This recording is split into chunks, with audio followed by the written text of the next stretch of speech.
Hey everyone, welcome back. This is the video for home learning number 5. All right, let's jump right in. In the first question here, I got a circle and circle M, and I see that we have a diameter in here. We got a couple of chords. We have a radius as well, and we are looking for which of these statements is not true.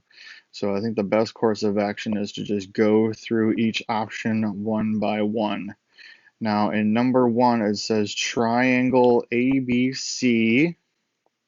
It says this is a right triangle. Well, this is definitely true because angle B right here is an inscribed angle cutting off a semicircle right here.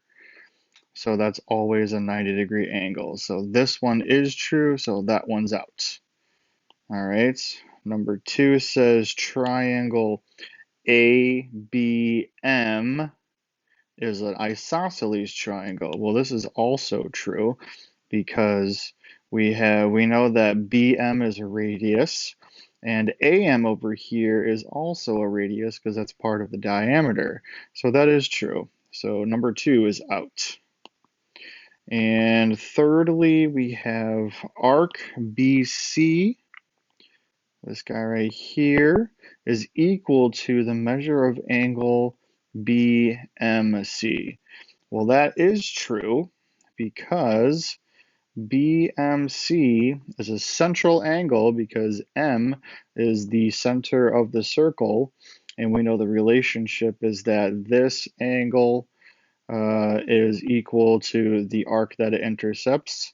So number 3 is gone. So by process of elimination, it is choice 4, but let's just discuss why choice 4 is correct.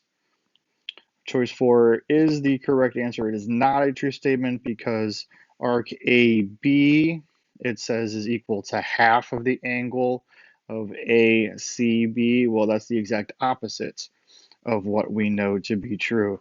ACB, the measure of that angle, is half of the arc it intercepts. All right, easy peasy on the first one. Now let's mosey on down to number 2. All right, number 2, what do we got?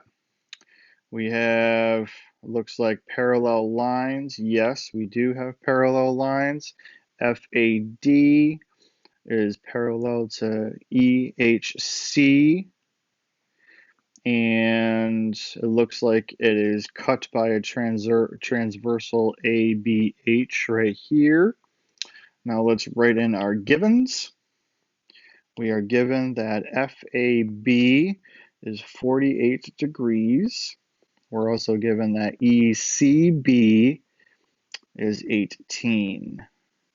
And we want to find the measure of ABC, which is that guy right there. Well, since we have parallel lines cut by a transversal, we have opposite interior angles happening with this angle and this angle right here. So angle BHC is also 48.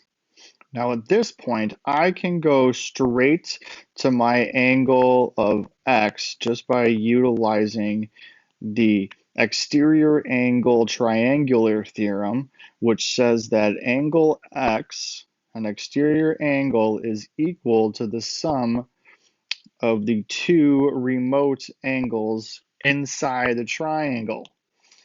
So in this case, all I got to do is just add 48 and 18, and that'll give me 66 degrees.